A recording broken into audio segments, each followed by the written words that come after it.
እንዴት ናችሁ? ሰላም ናችሁ? አይ ሆፕ ሁላችሁም ባላችሁበት ሁኔታ ላይ ሰላም እንደምትሆኑ ተስፋ አድርጋለሁ። ዛሬ የማነሳላችሁ ርዕሰ ጉዳይ ስለ አካውንቲንግ ቮቸር ነው። አካውንቲንግ ቮቸርስ ነው። ይሄ ርዕሰ ጉዳይ ብዙ ተቋማቶች፣ ብዙ የንግድ ድርጅቶች፣ ብዙ መንግስታዊ ተቋማቶች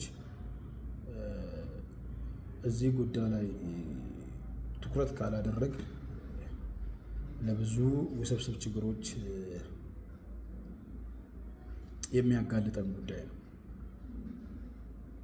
ምክንያቱም በተለይ የብዙዎቻችሁ ምናልባት የምታስታውሱ ከሆነ ፋውንዴሽንስ ኦፍ አካውንቲንግ ወይም ቤዚክ አካውንቲንግ ላይ ስትማሩ ወይም ስትሰለጥኑ የምታስታውሱ ከሆነ ሶርስ ዶክመንት ወይም የሂሳብ መዝገብ አያያዝ ስርዓት ለመጀመር የመጀመሪያው መነሻ ክፍላችን ማስረጃ ነው። መረጃ ሲሆን ማስረጃ።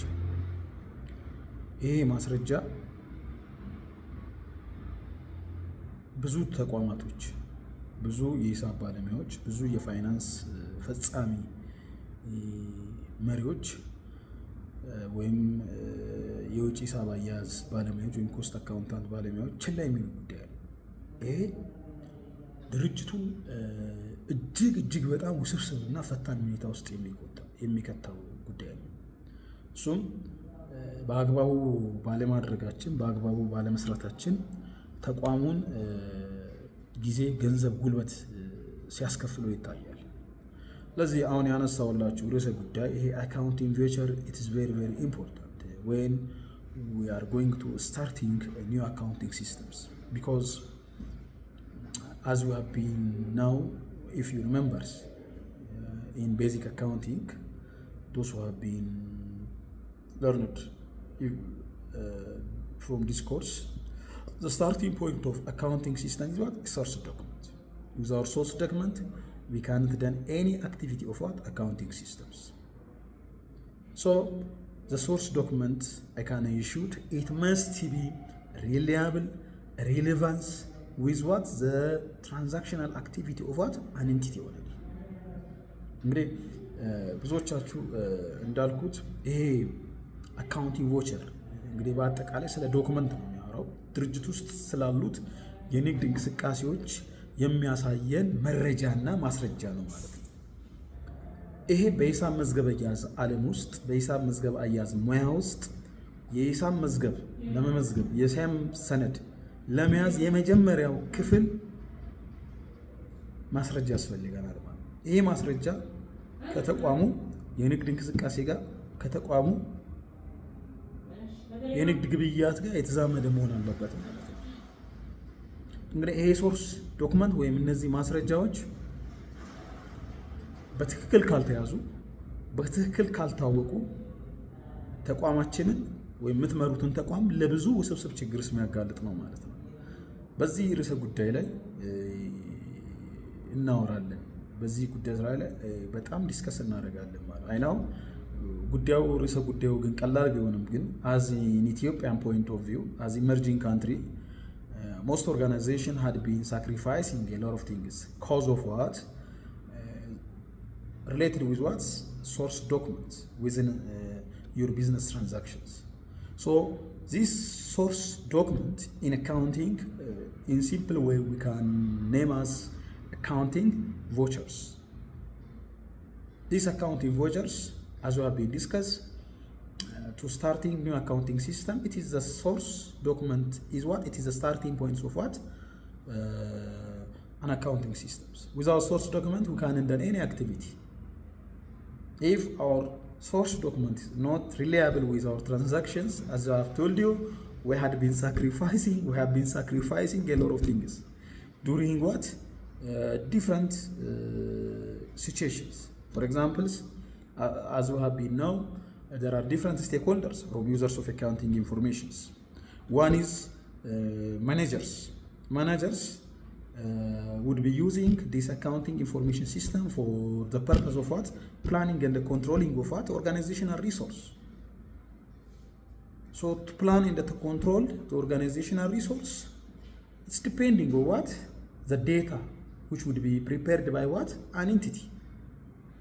Those data, one is what? Financial data. እንግዲህ ለምሳሌ እንደነገርኳችሁ በብዙ ሁኔታዎች ችላ የምንላቸው ጉዳዮች እንግዲህ ቅድም የሂሳብ መዝገብ አያያዝ የሚጠቀሙ ባለድርሻ አካላቶች አሉ። ከነዚህ ባለድርሻ አካላቶች ውስጥ ድርጅት ውስጥ የሚሰሩ የሥራ አመራርና ስራ አስኪያጆች ናቸው። እነዚህ ስራ አስኪያጆች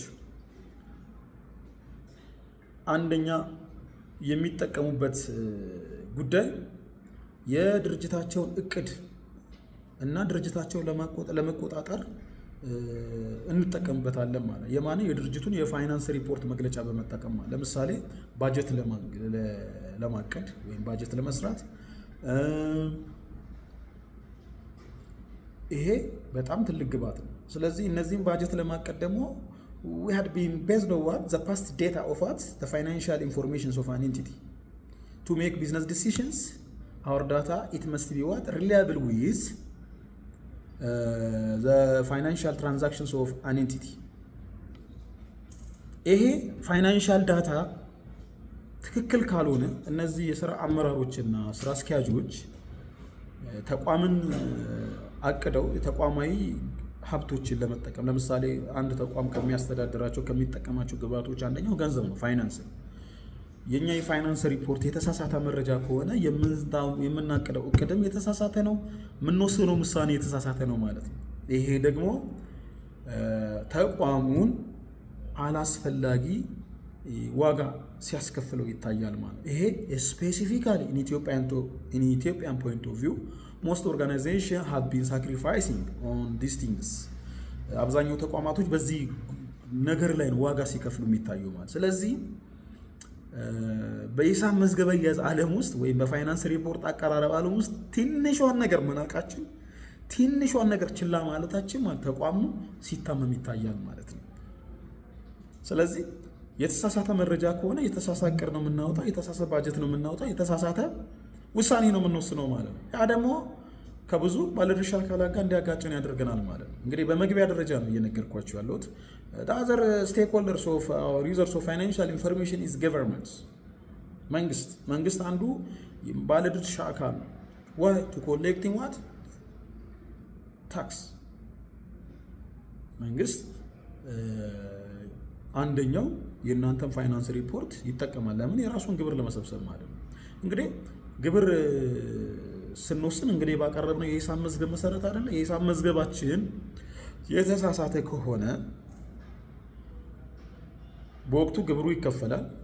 ነገር ግን ዱሪንግ ኢንቨስቲጌሽንስ ኦፍ ታክስ ኦዲት ላይ ወይም በታክስ ኦዲት ላይ ግኝት ሲገኝብን ላላስፈላጊ ክፍያዎች፣ ላላስፈላጊ የወለድ መቀጣት ያጋልጠናል ማለት ነው። ምክንያቱም ቅድም እዛ ጋር ያዘጋጀነው ሶርስ ዶክመንታችን ነው። የኛን የሂሳብ ሪፖርት መግለጫ፣ የኛን የሂሳብ መዝገብ አያያዝ ስታንዳርድ ሪስፔክት ካላደረግ ሳክሪፋይስ እናደርግ፣ ዋጋ ያስከፍለናል፣ መስዋዕትነት እንከፍላለን ማለት ነው። ሶ ይሄ ጉዳይ እንግዲህ በወቅቱ የኛ ፋይል ሰነድ ከተጣለብን በወቅቱ እንግዲህ ገንዘብ ላይ ኖረን ይችላል ማለት ነው። ሶ የገንዘብ እጥረት ደግሞ ማለት ነው ተቋሙን አላስፈላጊ ሁኔታ ውስጥ እንዲከተው ያደርጋል። ተቋሙንም የሚመሩ ሰዎች ስትረስ ውስጥ እንዲገቡ ያደርጋቸዋል ማለት ነው። ስለዚህ you must be focusing on what in vouchers of accounting or we can call us accounting voucher ላይ የመጀመሪያው ስራ በደንብ መሰራት አለበት ማለት ነው። I hope በአጭሩ ይህንን ርዕሰ ጉዳይ ያገኛችሁን ይመስለኛል። እስቲ ስለዚህ አካውንቲንግ ቮቸር እዚህ ጋር እንዳስቀመጥኩላችሁ የምታዩት ፒክቸር ላይ አካውንቲንግ ቮቸር የምንለው ከላይ በርዕሰ ጉዳያችን ላይ በመግቢያ ደረጃ ላይ የነገርኳችሁ ነገር ነው። ጠቅላላ አድርገን የምናየው ይሄ በሂሳብ ሰነዶች ወይንም በአካውንቲንግ ቮቸር ላይ